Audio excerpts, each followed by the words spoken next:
ఒక రాష్ట్ర ముఖ్యమంత్రిగా పనిచేసినటువంటి వ్యక్తి గంజాయి ముఠాలకి, రౌడీ షీటర్లకి, సంఘ విద్రోహ శక్తుల్ని పరామర్శకు వెళ్లడం ఇది జగన్మోహన్ రెడ్డి యొక్క నేర చరిత్రకు, నీచ మనస్తత్వానికి ఇంతకంటే నిదర్శనం అవసరం లేదు. జగన్మోహన్ రెడ్డి ఓదార్పు యాత్రకి బ్రాండ్ అంబాసిడర్. ఇతను నేరస్తులకి ఓదార్పు యాత్ర చేయడం తప్ప దేశం కోసమో, రాష్ట్రం కోసమో, ప్రజల కోసమో, ప్రజా పోరాటాలు చేసిన వాళ్ళను ఏ రోజు ఓదార్పు యాత్ర చేసి ఇంటికి వెళ్లి పరామర్శించినటువంటి సందర్భాలు లేవు. కేవలం ఇతని క్రైమ్ పార్ట్నర్స్ వైఎస్ఆర్ కాంగ్రెస్ పార్టీలో ప్రజల్ని హింసించినటువంటి వాళ్ళని, ప్రజల్ని దోచుకున్నటువంటి వాళ్ళని ఓదార్పు యాత్ర చేయడం తప్ప రాష్ట్రం కోసం, దేశం కోసం పనిచేసినటువంటి వాళ్ళని ఏ రోజు ఓదార్చినటువంటి పరిస్థితి లేదు. ఇంతకు మించి దిగజారడనుకున్న ప్రతిసారి జగన్మోహన్ రెడ్డి ఇంకా దిగజారుతూనే ఉన్నాడు. తెనాలిలో జరిగినటువంటి సంఘటన, పోలీసులు బహిరంగంగా కౌన్సిలింగ్ ఇవ్వడం, కరుడుగట్టిన నేరస్తులు, భూ కబ్జాదారులు, గంజాయి స్మగ్లర్లు, అనేకమైనటువంటి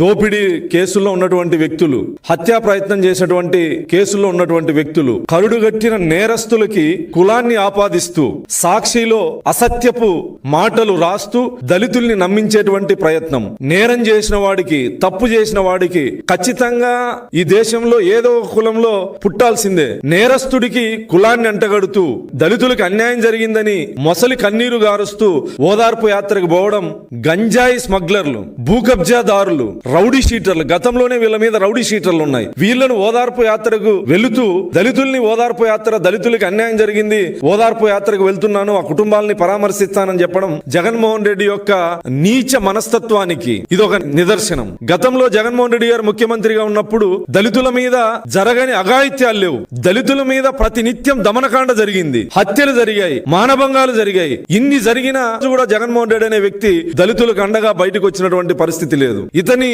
పార్టీలో ఎమ్మెల్సీగా ఉన్నటువంటి అనంతబాబు అనే వ్యక్తి దళితుడిని చంపి డోర్ డెలివరీ చేసి ఆ ఇంటికి శవాన్ని అప్పగించి మీరు కేసు పెడితే మీ రెండో కొడుకును కూడా చంపుతామని బెదిరించినటువంటి అనంత్ బాబుని కనీసం పార్టీ నుంచి సస్పెండ్ చేయకపోగా, ఎమ్మెల్సీ పదవి నుంచి బర్తరాఫ్ చేయకపోగా ఆ దళిత కుటుంబాన్ని ఈ రోజుకి పరామర్శించినటువంటి సందర్భం లేదు. కనీసం ముఖ్యమంత్రిగా ఫోన్ లో కూడా ఆ కుటుంబాన్ని పరామర్శించలే. ఒకటి కాదు, రెండు కాదు, 5 సంవత్సరాల్లో అనేక ఉదాహరణలు ఉన్నాయి. సొంత నియోజకవర్గంలో ఒక దళిత మహిళ మీద అతి కిరాతకంగా అత్యాచారం చేసి హత్య చేస్తే పులివెందల అతని నివాసానికి దాదాపు 7-8 కిలోమీటర్లు. ఆ కుటుంబాన్ని స్థానిక ఎమ్మెల్యేగా, బాధ్యత కలిగినటువంటి ముఖ్యమంత్రిగా ఆ కుటుంబాన్ని కనీసం ఫోన్ లో కూడా పరామర్శించాలి. అతని సొంత జిల్లాలోనే డాక్టర్ అచ్చన్న అనే వ్యక్తిని, జిల్లా స్థాయి అధికారిని కిడ్నాప్ చేసి అతి కిరాతకంగా చంపి మాంసపు ముద్దల్ని పోస్ట్ మార్టం తర్వాత మాంసపు ముద్దల్ని ఆ కుటుంబానికి అప్పగిస్తే, జిల్లా స్థాయి దళిత అధికారిని చంపేస్తే అతి కిరాతకంగా, కనీసం ఆ కుటుంబాన్ని పరామర్శించని నువ్వు